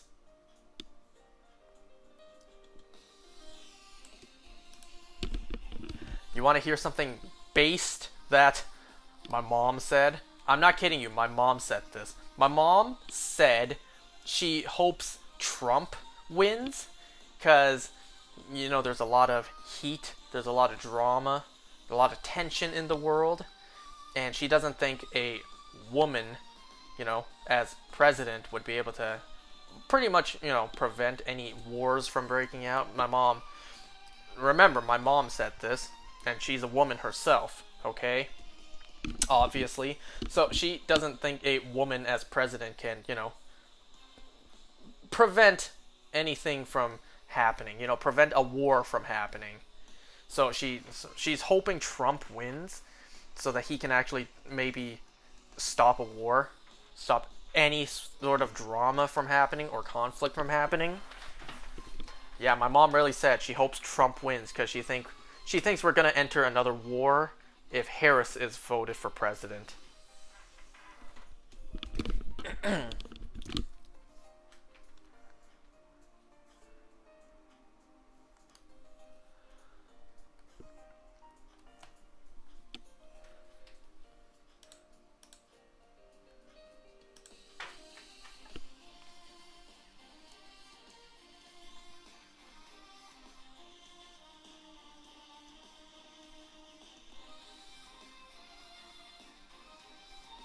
I don't know, like, when the election happens, I don't really know what I'm supposed to be watching to find out the results, right?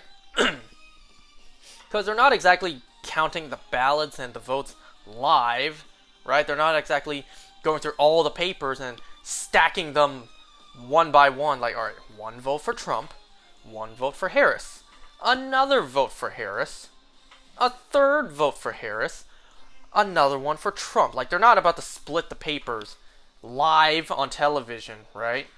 So when it's actually election day, I'm not exactly sure what I'm supposed to be doing. Like, how do I watch it? It'll just be news anchors reporting, like, get ready, folks. Today is the big day. Today is election day. And then they'll just talk about the implications or the ramifications for either one, like whoever wins.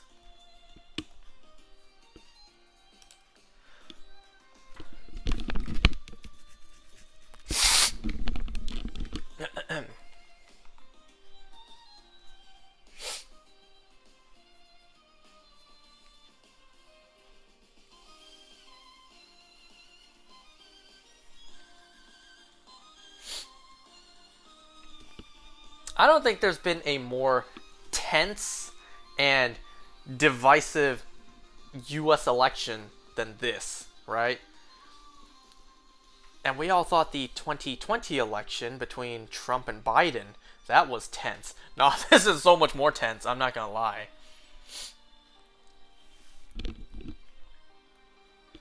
And I'm not gonna lie, I've definitely seen both sides lie about stuff, both Trump and Harris.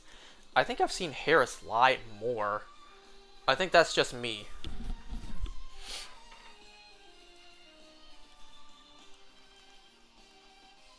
Though, I'm sure people are gonna correct me if I'm wrong.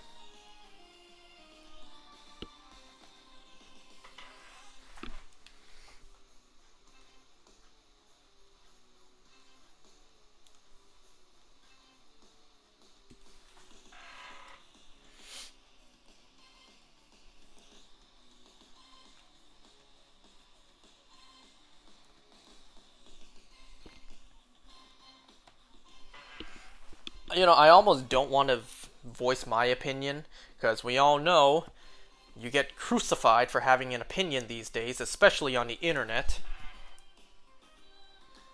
I don't know, I kind of feel like the country would be, and keep in mind, I'm Canadian, so my opinion shouldn't even matter. I can't vote. And, you know, American politics don't really impact Canada anyways, right? So keep that in mind. I feel like the country would probably be better off if Trump did win.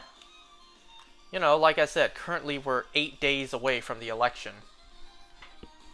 So I feel like the country would be better off, like America would be better off if Trump did win. Though that's just me. And I will admit, if Trump wins, there'd be so many more memes, presidential memes. Harris is barely memeable, right? Like, you can't tell me you haven't laughed before at a Donald Trump meme. Like, come on, the guy's hilarious. So, me personally, I too hope Trump wins. But that's just me, okay? Please don't assassinate me for just simply voicing that opinion. I feel like someone might genuinely. You can never have an opinion anymore, you know?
So yeah, if we're going for 7 boxes today, we're on box 6, because, you know, 7, 14, 21.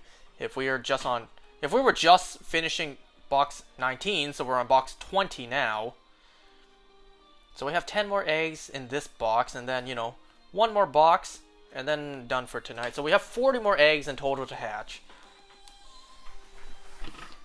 I'm not gonna lie, I might need to go pee.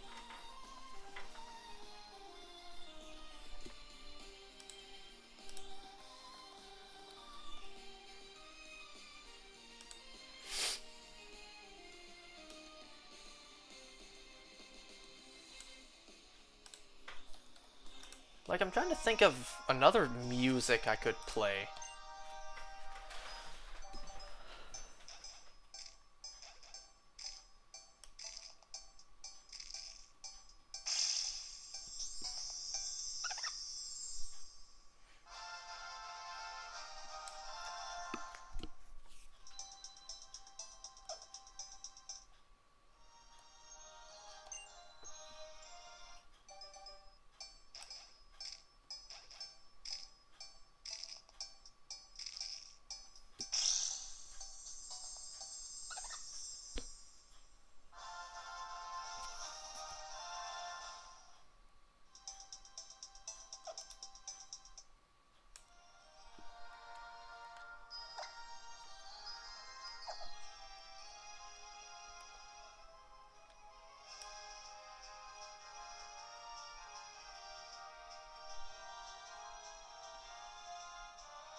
Okay, I'm gonna go pee real quick, actually.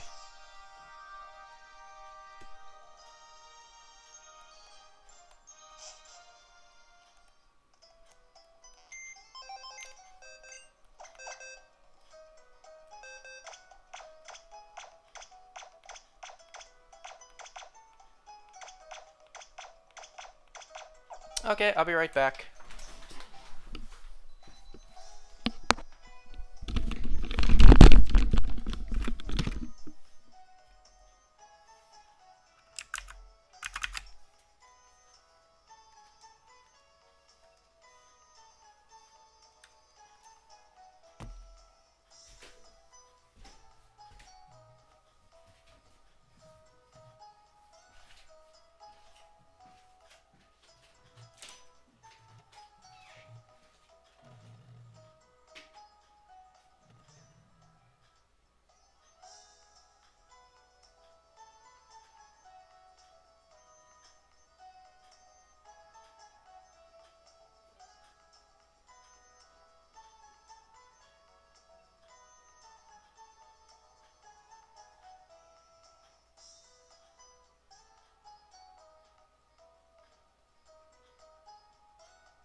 Okay, I'm back.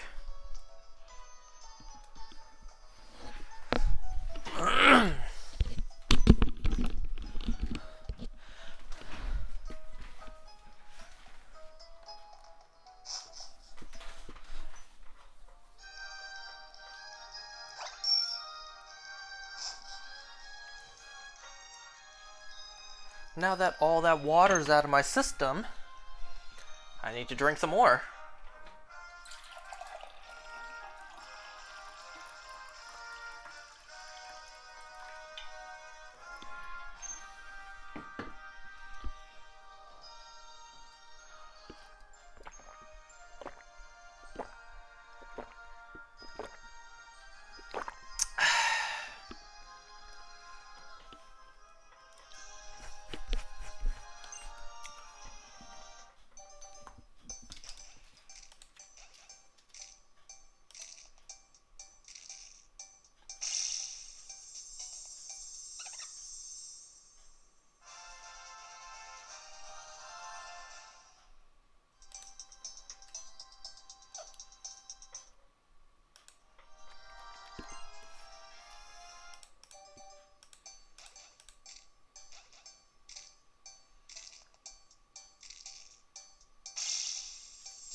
Alright, seems like we have one more box for tonight.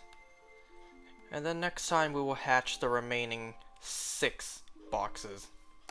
Because that's how math goes.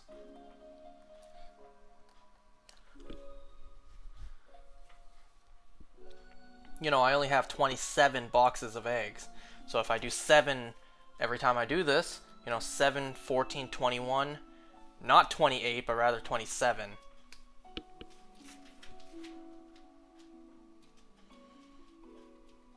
If I did 6 instead, you know, 6, 12, 18, 24, 30. So, you know, that last one I would only do 3 instead. So, you know, 7's a healthy number of boxes to do. You know, as long as I pre-walk them, that is.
It really looks like luck isn't going to be on my side for shiny Pansear.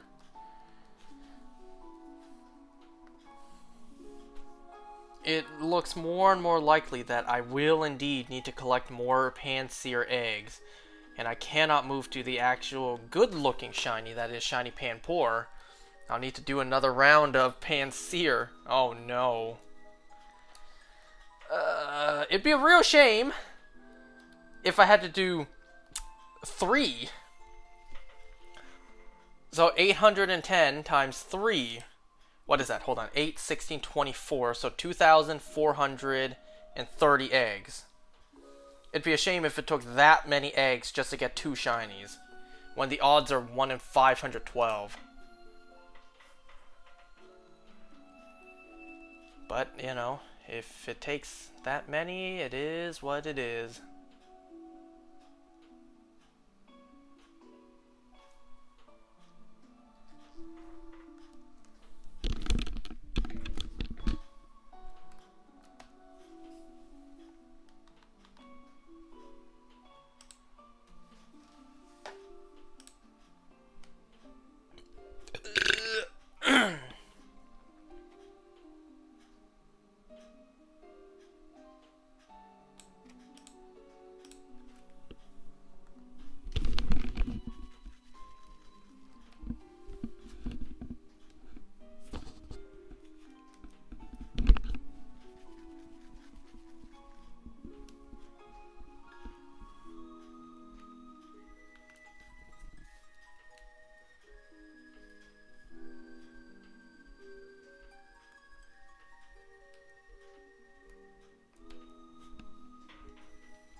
Sorry, a friend of mine just sent a personality test into our group chat.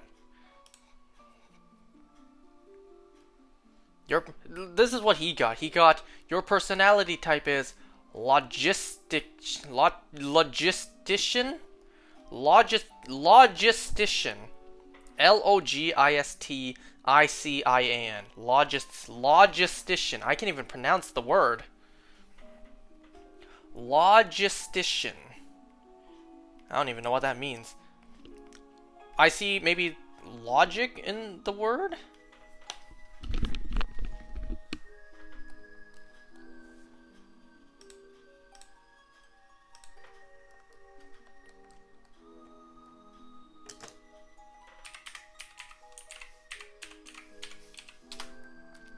Logisticians manage the life cycle of a product, which includes how a product is distributed or delivered.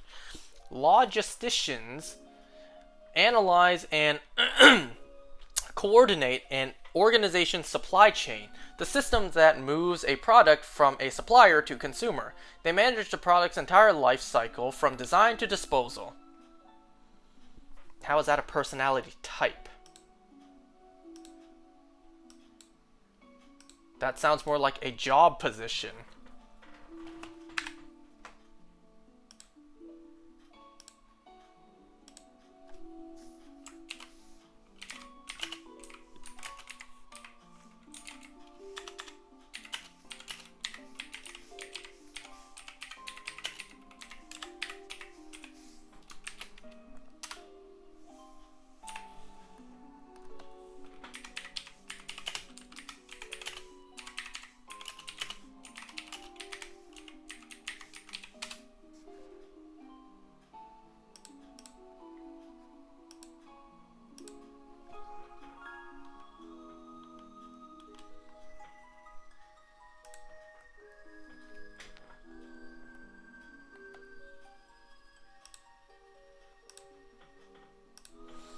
And you know, with that description, I can't be the only one who sometimes thinks about the journey a product went on before it, arrived to me.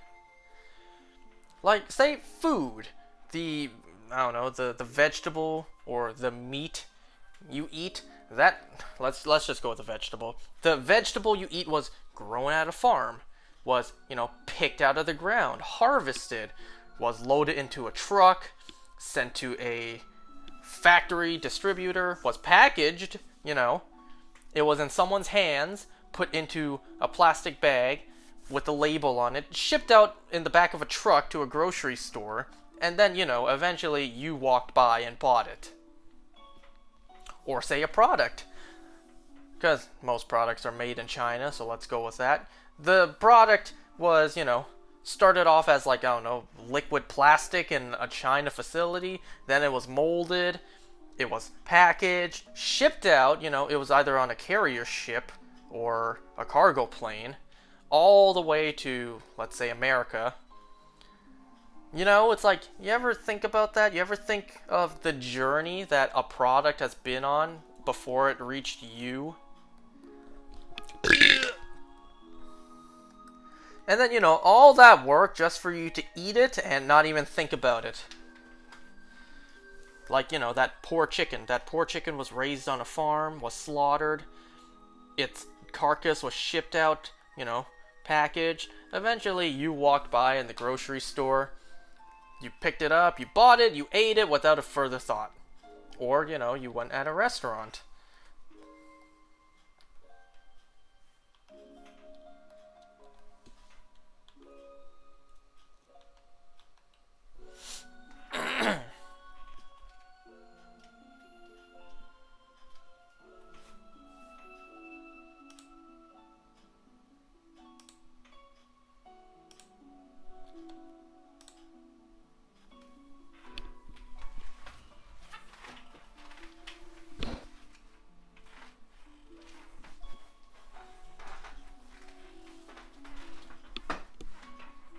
Sorry, if you can hear all that squeaking, I'm just repositioning my chair.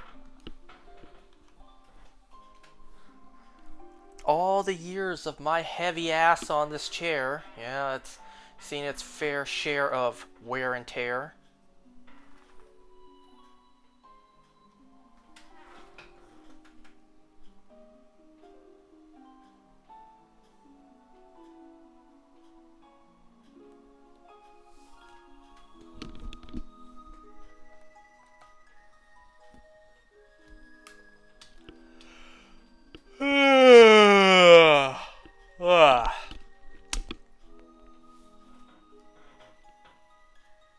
You know what I kind of wish? Like, not wish, but I kind of miss. I thought about this earlier tonight when I was watching Superman and Lois on cable TV with commercials. You know, the Vote Harris ad. I kind of miss the days, you know, back in the day. My dad would be in the living room watching TV late at night. You know, after a hard day's work, he's just sitting down in the living room relaxing, watching TV, and then infomercials would show up, right? I remember back then I was a little kid just sitting beside him next to the TV and infomercials would be on the TV. I kind of miss those days. You know? The days of sitting next to my dad in front of the TV and an infomercial would pop up. You know, not just a commercial, an infomercial. Not gonna lie, I kind of miss those days. But sadly, those days are long gone. Infomercials just don't really exist anymore. Especially with streaming services taking over. The whole point of streaming is no ads, right?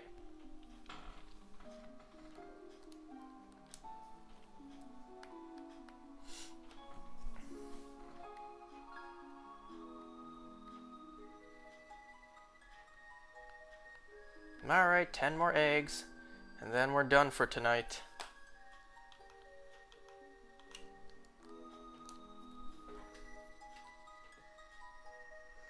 And I'll be sure not to forget to post this VOD afterwards.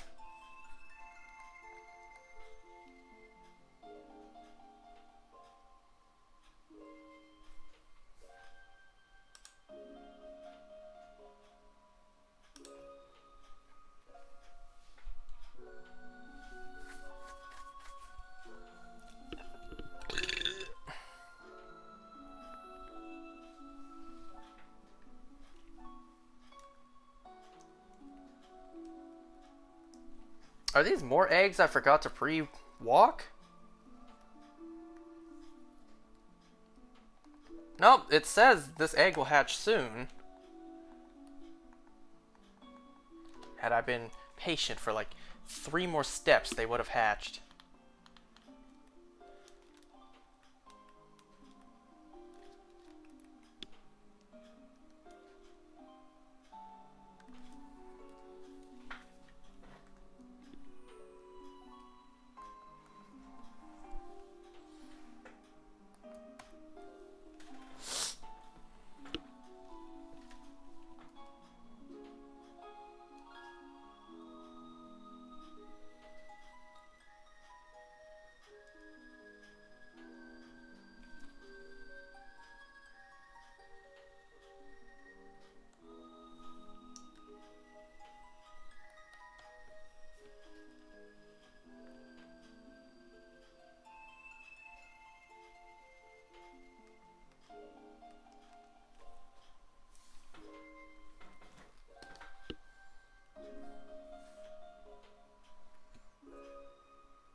Okay, we have 5 more eggs for tonight.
Well, last egg for tonight.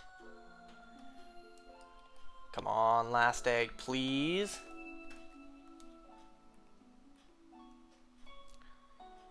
Come on, please. No. Damn it. No shinies tonight.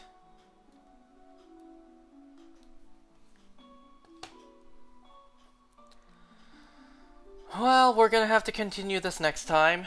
Next time we'll hatch the final 6 boxes. And if there's no shinies at all in those 6 boxes, that is unbelievable. That is gonna be tragic.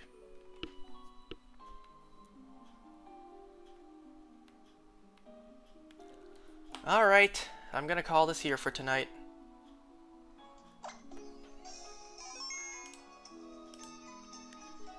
Alright, thanks for watching. See you next time.